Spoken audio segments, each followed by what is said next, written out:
Hello, and welcome to Radiant Spirit, a podcast about sobriety, self love, and living your most authentic life.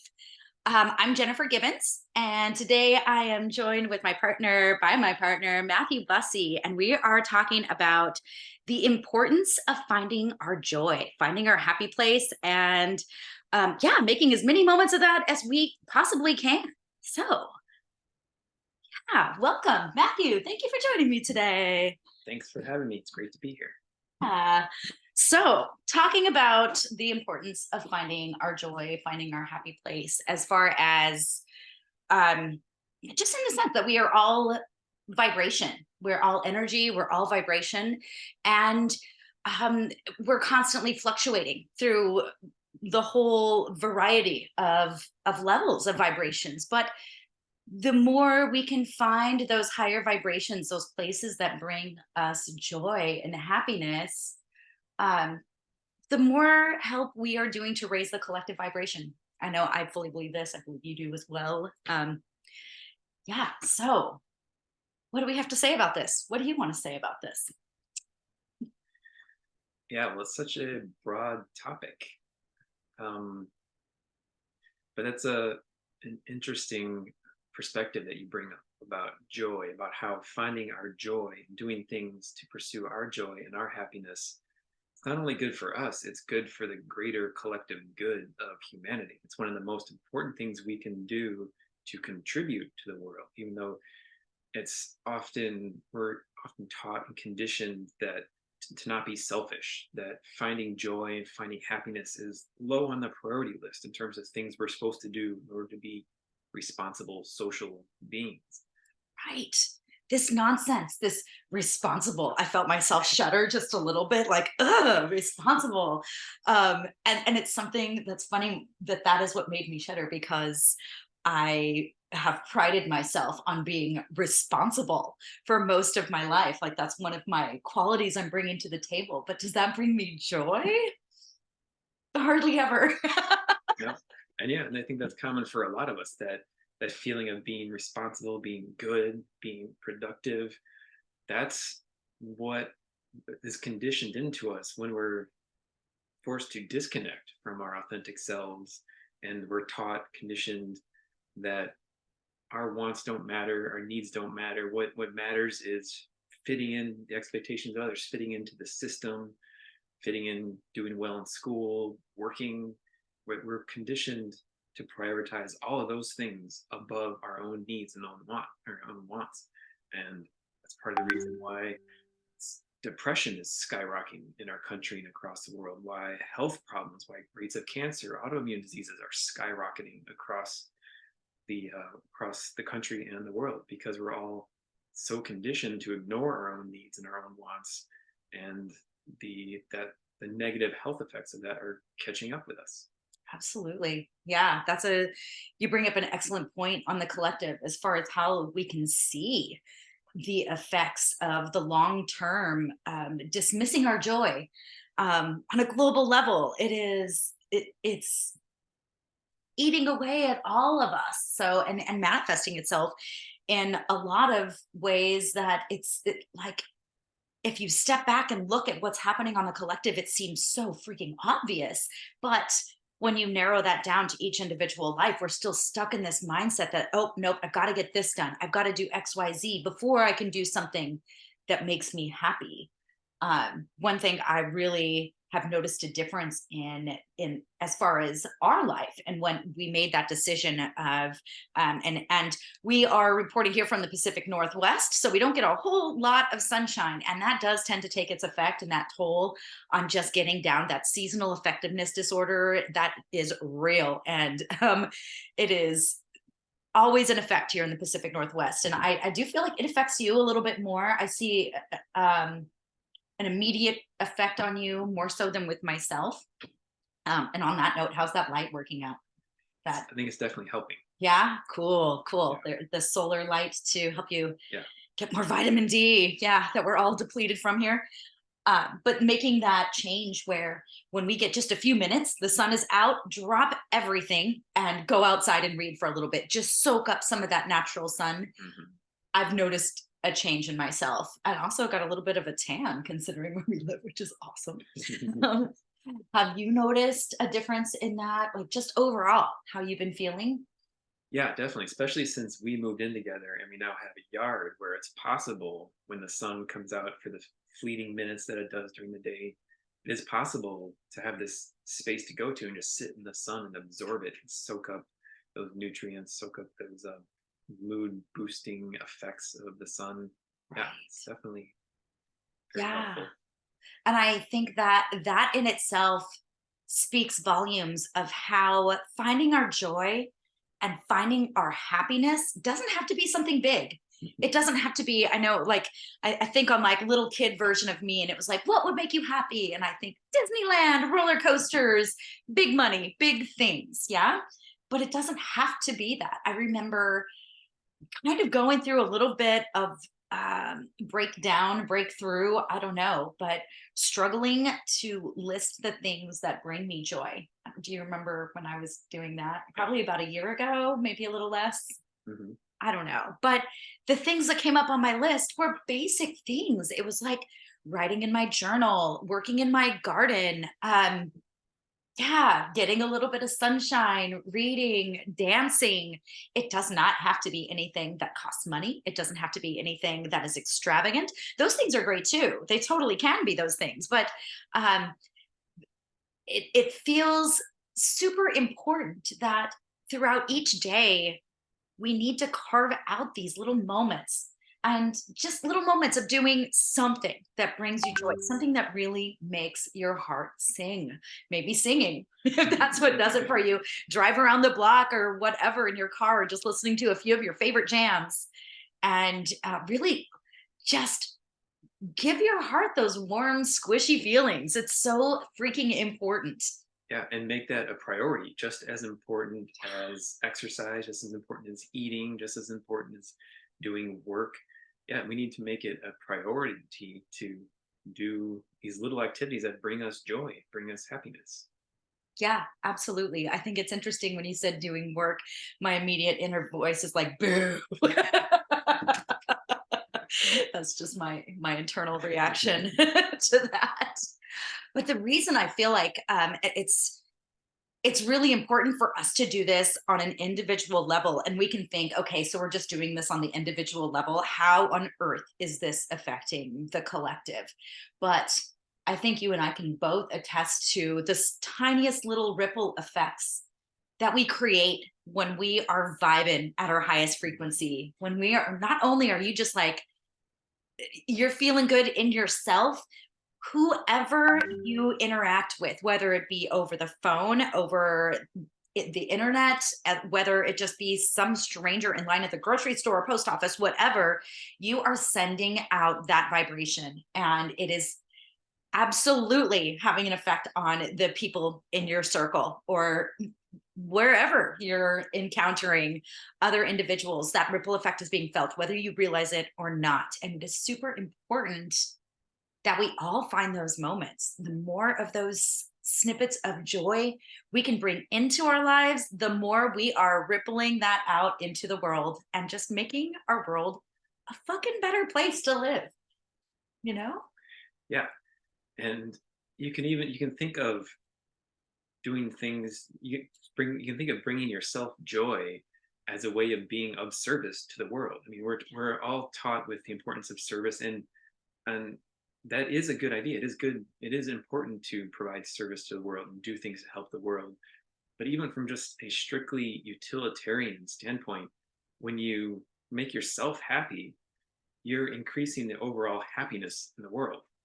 And so it's not a selfish act at all to do something that brings yourself happiness and joy. You're, like you're saying, you're spreading that vibration of happiness and joy in the world, and you're increasing the overall happiness of the world. Absolutely. Not only that, but it feels like the more moments that we can find where we're like vibing, where our heart is just singing, we are feeling great. That vibration that we're creating is also attracting the people that are vibing on our frequency, it is attracting them into our field as well. So like that whole saying, you vibe to find your tribe, or your vibe will locate your tribe. It is absolutely true. It might not be overnight. You might not see the immediate effects of what that is doing in your life when you are finding those joyful moments, and consciously seeking out as many of those joyful moments as you possibly can in any given day. Whether you realize it or not, you are attracting other people. You are attracting your tribe who is vibing on that frequency, and they might be all over the world. You have no idea where those people might be, but just trust that by finding your joy, you are also going to find your people. And yeah, that's proving to be true. I feel like that's how we found each other. Yeah, I think a few years, I know for myself, before living as my most authentic self, certainly before getting sober, there is no way we would have been vibrating on the same frequency. Like, we probably would have never even crossed paths. Um, yeah, Yeah. yeah. And then I have to think, we did cross paths in the weirdest of places, but here we are. Yeah. Yeah. Yeah. So I feel like I should share that. We met at church of all places. And there is no way I would have gone to this place had it not been for a friend of mine that assured me my hair would not singe if I if I stepped foot in this place. And that's where we met. I think that's pretty freaking remarkable. Yeah. And just to clarify, neither of us still go to that church No, where we met. we do not. Makes But it all the more bizarre. yeah, still very much love the people there. Just, all about finding your vibe. And yeah, super important. I'm not really sure what else to say about that, other than maybe, I wanted to talk about where you're finding your joy specifically lately, because I think it is so freaking cool, and just an example of whatever makes us uniquely awesome is what we're supposed to lean into. So do you want to talk about your Sure. super And I cool think thing? we can even back up. So when we've been living the life that our society conditions us to live, which is very much not focused on happiness and joy, when we've been living a whole life like that of just working and being productive and worrying about others before ourselves, it can be hard to remember or think of anything that brings us joy. I mean, depending on your life or where you are, the idea of joy and happiness may be so far out of your, so far away from where you are currently. It can be hard to think of what those things are that might bring you happiness and joy. And one way to remember or find your way back to the things that bring you joy is to think about things that you loved as a child, things that brought you joy and happiness as a child. Because when we were children, before joy and love was beaten out of us, it was much easier to experience joy and experience genuine happiness as a child. So, depending on your childhood, but one thing you can do is think back to your childhood. What brought you joy? What brought you happiness? What are some of your happiest memories from childhood? And so for me, as I started thinking back to that, it was one of the things as a child, especially in middle school and high school, was playing and painting these tabletop war games made by a company called Games Workshop. They're wildly popular in some certain circles.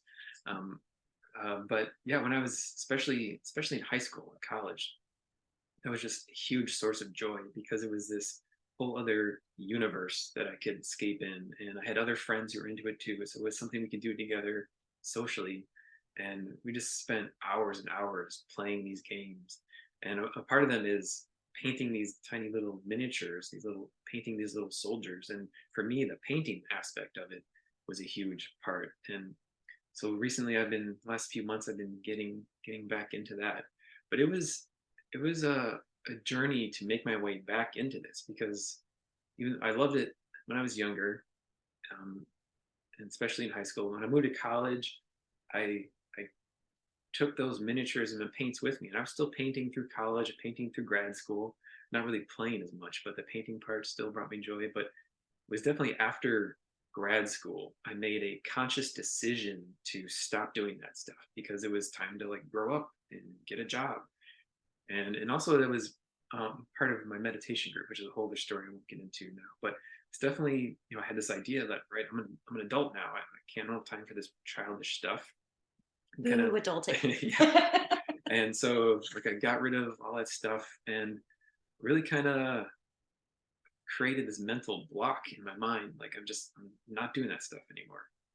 And as I was started over the last few years, like finding myself, finding my authentic self, finding what brings me joy. One step on the way back to painting miniatures was coloring dragons. I Oh got yeah. a coloring book just full of dragons because I was feeling this longing within me, this urge, this to create something creative and colorful and imaginative, and especially, like dragons. I've always loved sci-fi and fantasy and that kind of stuff, and so this coloring the dragons was one of the step I realize now was a step back towards painting miniatures because like a baby step because it was less work to get involved with and but still brought me the same sense of joy of starting with this blank piece of paper and then with the colors and adding shading, blending colors together just brings this dragon to life. It brings this mythical creature to life. And yeah, that act of creation is really rewarding, giving joy and happiness.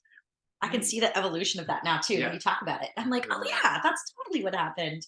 That's Yeah. rad. That's rad. And your dragons are pretty freaking awesome too. Yeah. Yeah, those are pretty cool. And so after doing that for a while, then I can't remember what exactly, but somehow I decided I was going to get back into painting miniatures. And I started about just one little box set and some paints. And as soon as I started doing it, I just loved it immediately. And just sure you can attest, just hours fly by. Like it's really amazing. I can't think of any other activity for me as an adult where I start and just hours disappear. Like I just totally lose track of time. And yeah, so recently, the last few months, that's really been a huge source of joy to me. And it's very meditative and calming, just the act of painting and having to pay attention to this exquisitely fine detail stuff and just blocking out the entire world, losing myself into these individual strokes of painting these tiny little things. Just yeah, I lose track of the world, lose track of everything. I'm just totally present, totally in the moment in this act of creation. It's beautiful. And you create the coolest miniatures. Like your warriors are so badass. Your aliens are pretty creepy, but so badass. I even I look forward to the little crystal shavings that I found to see how that comes up in your sceneries. I feel like I should take some like share some of your photos in a link on this episode to show what we're talking about, what you're referring to, because they are so badass. It's really cool. The time you spend on them, it shows. It shows. It's really neat. Yeah, I can grab a couple. There's some right over there. Yeah, grab them. Grab them. Grab them. Let's see. Yeah, the search for joy. And it obviously like it looks so different to everybody, but that's what's so freaking beautiful about it. None of us are supposed to be the same. We're supposed to lean into our uniqueness so that we can find our people. We can find the same people that are getting joy the same way as we are. So we're similar, whatever. Yeah. And no matter how dorky it is, or lame or niche, no matter how far outside mainstream it is, that's okay because we're all different. So many different things bring us all joy. Yeah, so here's some of these guys. So they start off as these gray hunks of plastic, lifeless gray hunks of plastic.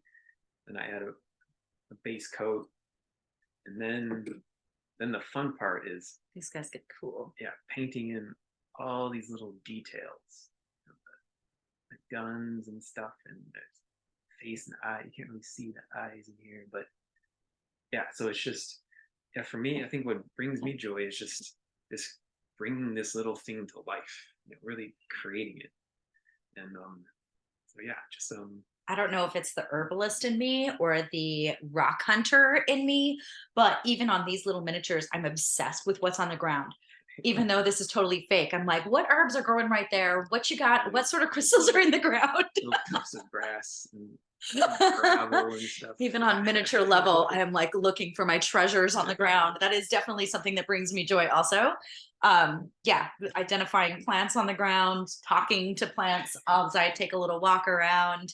um yeah, that is something I do, that is my child self for sure, is talking with plants, taking care of all my plant babies, making herbal medicine, and the plush babies, all of our babies, which I'm kind of surprised we didn't bring any out for this episode, but um yeah, we have a whole family of plushy babies that I very much have dance parties with and dress up when I'm feeling like I just need something new or different. I will go buy new little outfits for my my little babies, new accessories, things like that.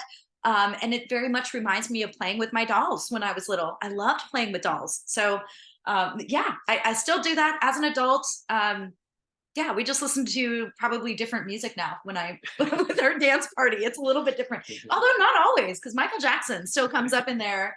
Um, it's very much the same as when I was younger playing. So, yeah, it's so important, and it's so easy to slip back into this mindset, because I'll find, even say I have nothing else going on in the day. I have, an afternoon that is opened up, nothing to do. And I'm like, okay, I'm going to have a gratitude dance party. And there might be moments midway through this dance party where my brain automatically goes to, oh shit, what am I supposed to be doing right now? Like, I should be doing something that is proving to the world that I am valuable, proving that I deserve to be here. And that is very much something I'm constantly trying to overcome, is this devaluing myself. And I think a lot of us suffer with that. Pretty much all of us, everyone. Right. It is endemic in our culture that need to demonstrate our worth, demonstrate our value. Yeah, Yeah. And it's like always got to be associated with how much money I'm bringing in. And yeah, I'm definitely working on healing my relationship with money, with abundance, all of that. And with this association that people who have money are evil, taking advantage of others. There's like that greed that's associated with it. And I know that I'm not the only person with this wound, but that wound comes out differently in all of us. It's all over the spectrum, just like where we're vibing. It's all over the spectrum. But yeah, that's certainly something I'm trying to heal, but it's still a work in progress, because I still have so many moments, even when you're in the midst of finding that joy, that it's like, oh my God, oh shit, am I supposed to be doing something that the world would think is more productive at this moment? And really, the most productive thing I could be doing is freaking dancing it out and finding my joy. That is the most productive thing I could be doing for the entire world. bringing that vibration of joy and love into the world. Yeah, for sure, for sure. Yeah.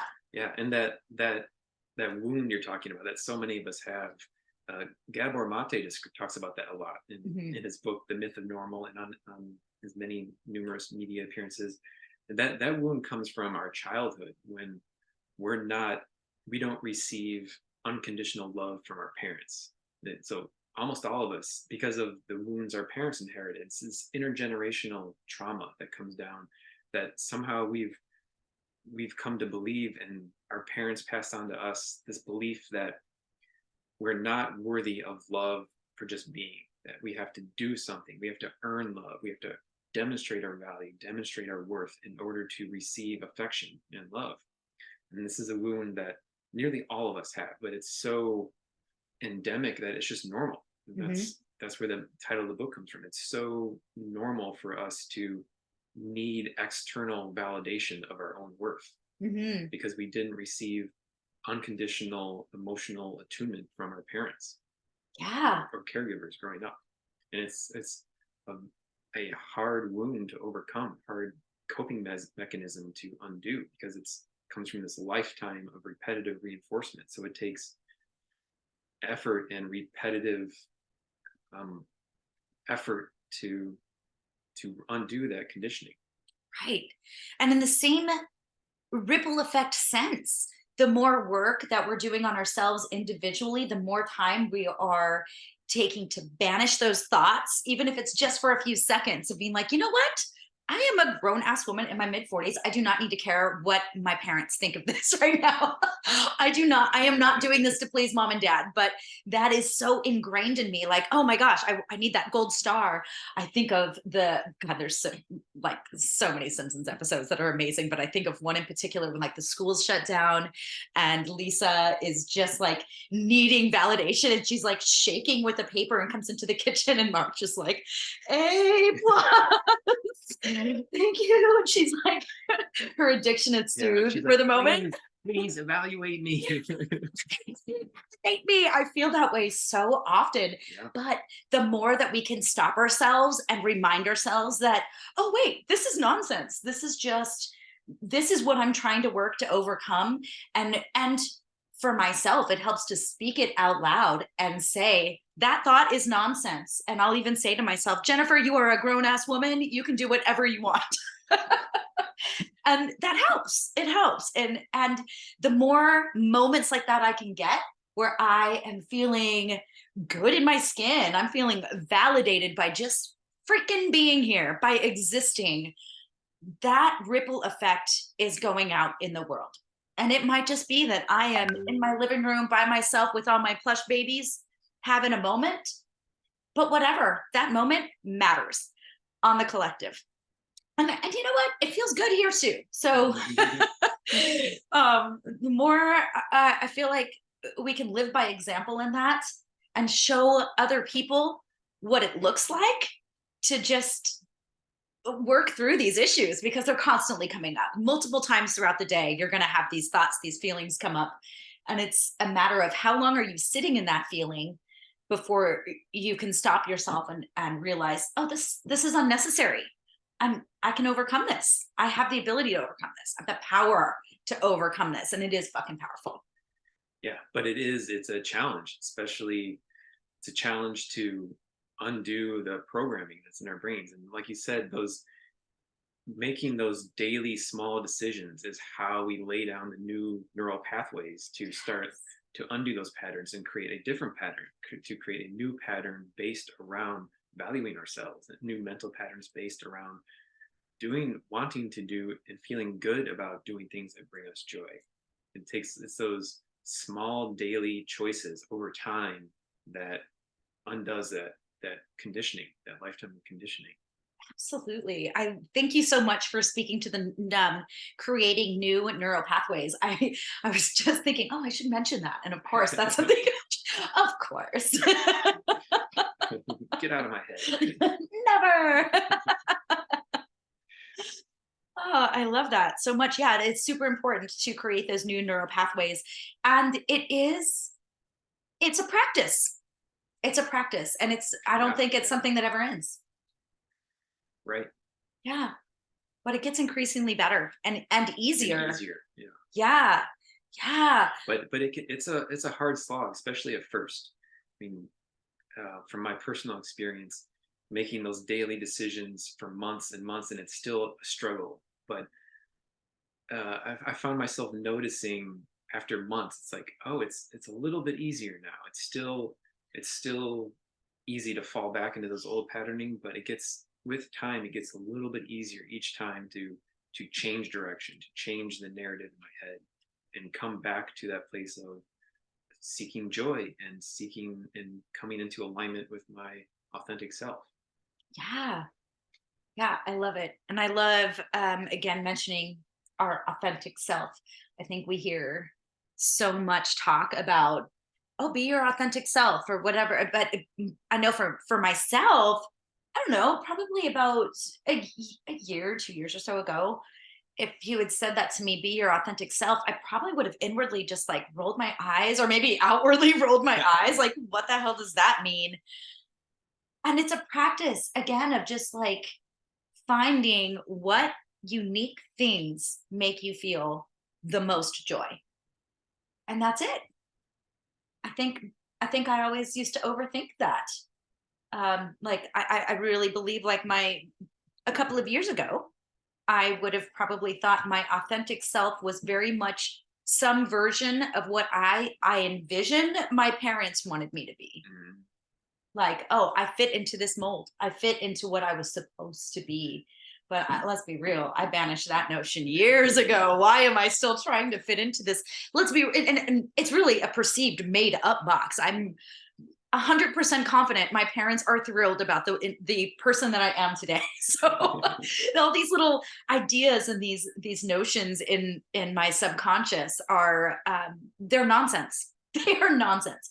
But we all have them, and we all get the Yeah, challenge of overcoming them.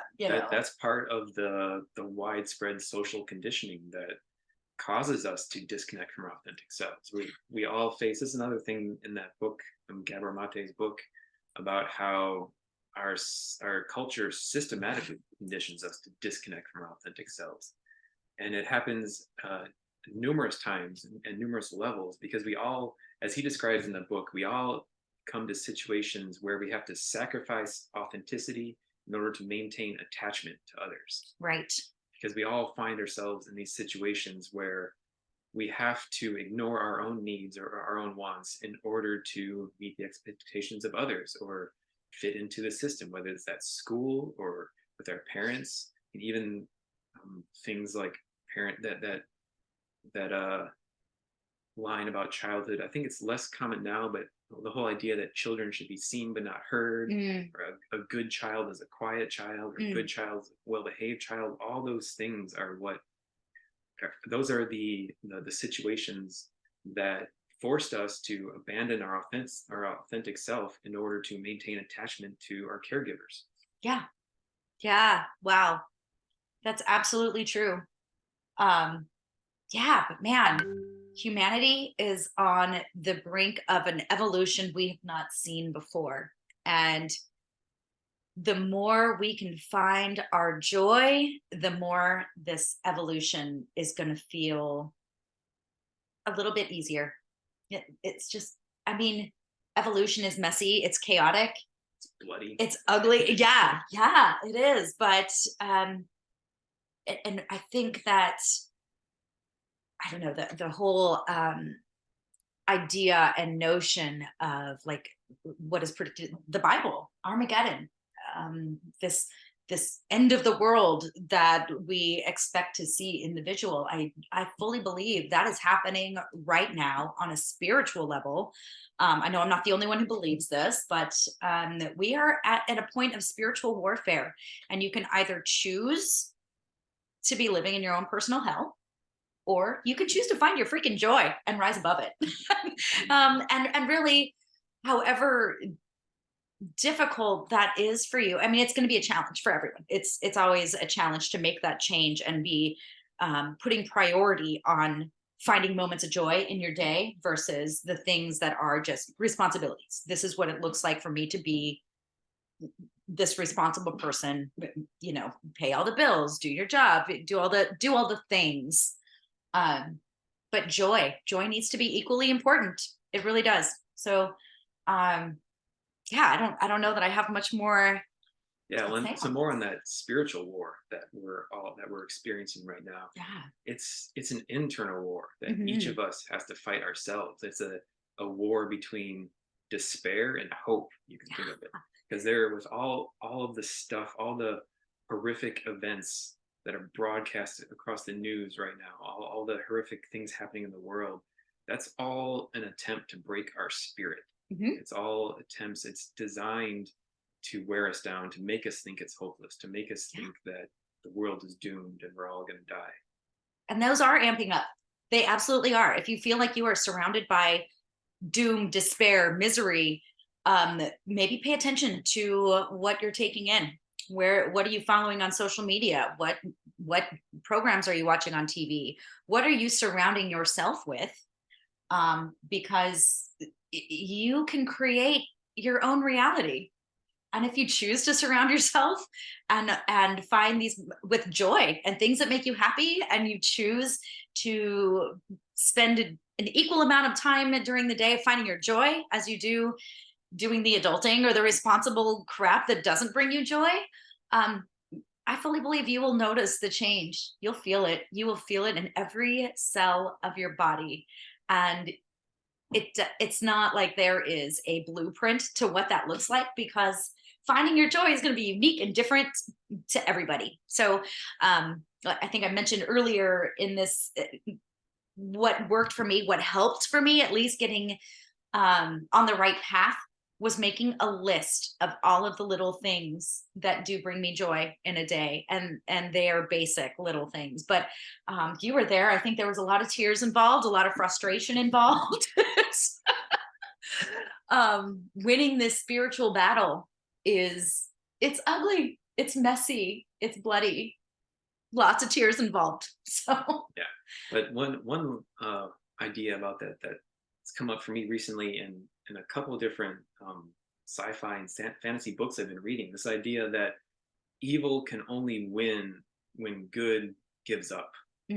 So darkness, evil has no true power. The only way, or they can influence the world and cause bad things to happen, but the war is only lost when we give up, when good gives up.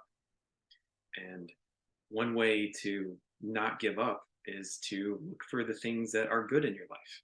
Focus on what is positive and try to create more positivity in your life, in spite of all of the horrific news that we're hearing all over. yeah, or even that. And I know this is something I was guilty of a long time, definitely before I got sober, living in that state of victimhood. Yeah. Poor me, the world has done this to me. This is what I have to overcome. And yeah, poor me. Yeah, places, just living in victimhood and blaming the rest of the world for it, versus taking ownership of any part you have in that, owning up to your shit and just being like, all right, this is me, I'm here to shine. Let's do this. Because we are all flawed. We all are, and we can live in that, and we can just focus on why, and blaming any external source of why that might be. But the fact is, as spiritual beings, whatever adversity our lives include, those are the lessons that we're here to learn. Those are our personal challenges, and it's all going to be unique and different to each individual.